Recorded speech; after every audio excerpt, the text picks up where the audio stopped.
Alright, we're back. I'm trying to do this a lot less stupidly than last time. Actually got a nice wired connection here, at least an hour or so of recording space, so that should be nice. Got Drew to my left here. He's gonna be here for emotional support, like always.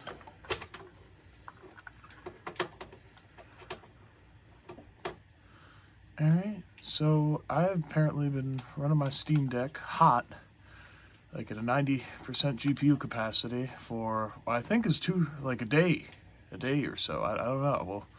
We'll see. You'll be able to check the timestamp at the video. It's a big thing that I do.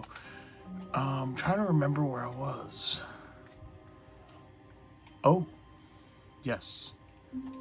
Obviously not Smash now. Actually, not even that dabbed at the moment, but a friend of ours complimented me in terms of how I was able to reinterpret an image. And so I always like to reinterpret the Stanley Parable very much. But this is something that might look a bit familiar to the currency of, right now, the moment. I didn't even mean to do that intentionally. A lot of this stuff actually is happening completely unintentionally. I'm not gonna lie. This freaks me out. March 17th. Shut up. Stanley, come over here. In the vent. I want to show you something. Alright, so March 17th. Actually kind of had a bit of a spiritual experience, It was kind of crazy, but I fell into a void that I wasn't expecting to, quite literally, but, I interpret that pretty deeply, but I was literally looking past boundaries, and I think what I saw was the idea that the light reflections against these walls that my character was pressed up against were actually changing. Like the interpretation of the reflection or the image was in fact moving, like of a third-person camera or first-person camera moving around, like in a hallway. The idea that you could be up against a wall and still be able to move, I think is a huge part to interpret in this game. A lot of people kind of take the ideation of the narrator, telling you that, you're so stupid, you're a player who thinks that he's discovering something amazing, ha ha ha ha ha. And then you realize that you get played is literally, I said the other day, but it's the first tier of the iceberg. You have to learn that your narrator is both your enemy and your friend, and that you do in fact need one to move forward, but you have to question yourself. Like, you absolutely must question yourself. You see, the usage of lights, and I was very, very captured by it. This idea of me interpreting, or rather me interrogating myself. That the Stanley Parable is actually a tool to interrogate yourself with. And I have not been able to put language to this. A lot of people theorizing years ago about Petscop were considering that it is in fact an interrogation.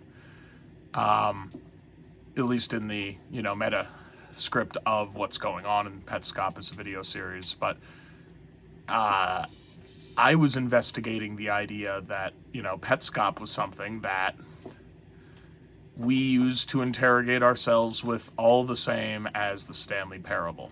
That is, in fact, a reflection, right? And I was out of my mind. I said, a reflection is just how should I put it?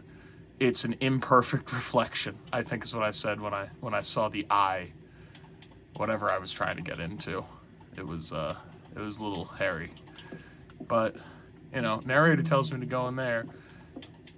And, it's the new content. He's trying to get me to see the new content. So, I say we do it.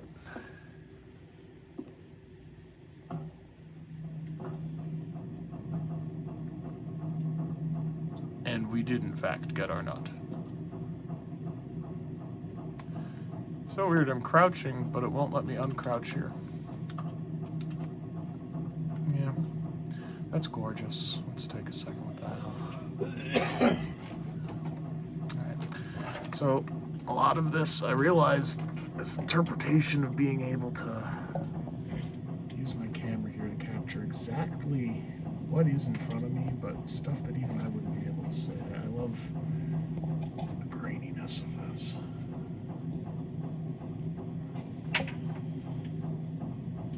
You see, it's all about prescribing different perspectives.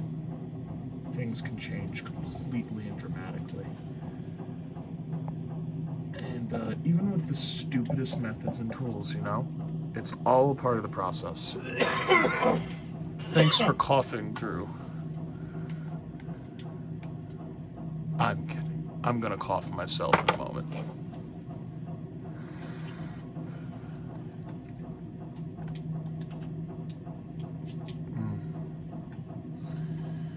Okay. Moving on. This looks familiar, doesn't it?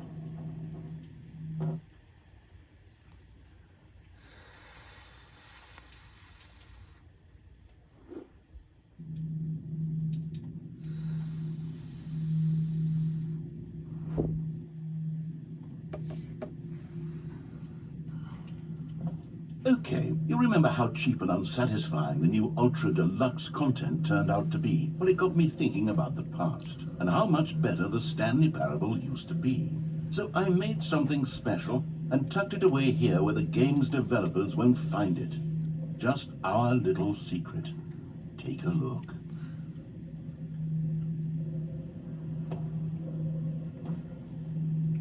I've gotta get more communicative again. Ultimately, I love the use of ambience in more ways than just, 3D design, but sound design. I think Tom Schley was the name of the guy that I found in the museum the other day. I took a lot of interpretation of that. Everything that's done in here is so amazing. Narrator's probably going to cut me off again. I'm probably going to lose my track, but that's okay. That's what it's all about. Ooh, nope. Yeah. And this one has Davey written all over it. He definitely found his own style. Look at that, those birds. That's probably, again, the fault of my overtasked GPU, but again, could always be intentional. The interpretation of what I'm recording here, however, it is important. I call it the memory zone. It's where I've been storing all my favorite memories so I can relive the peak experiences of my life whenever I want. Experiences like the launch of the Stanley Parable on PC. You see, I think it's okay. I really think it's okay. I think it's okay to have a mental palace. Like, it's super selfish, like a lot of egocentrists have them. They're very important. Like, they're so critically important. I don't think a lot of people share their memory zones.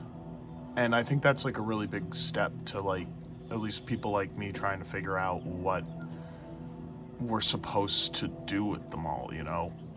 I got caught up about this idea that I actually found myself coming to choices all the time about what memories I should select to get rid of or try and obfuscate to myself. And, it's so terrifying. And I'm not that sad when I say it. Like, it's just so much. We delete so much, knowingly and unknowingly. And I have always strived to try and retain the things that I loved about people the most. And I take a lot of this game as a metaphor for a lot of things that I feel for a lot of people. And I know I speak to that truth a bit. Oh my. Here, look at Drew. We did it again.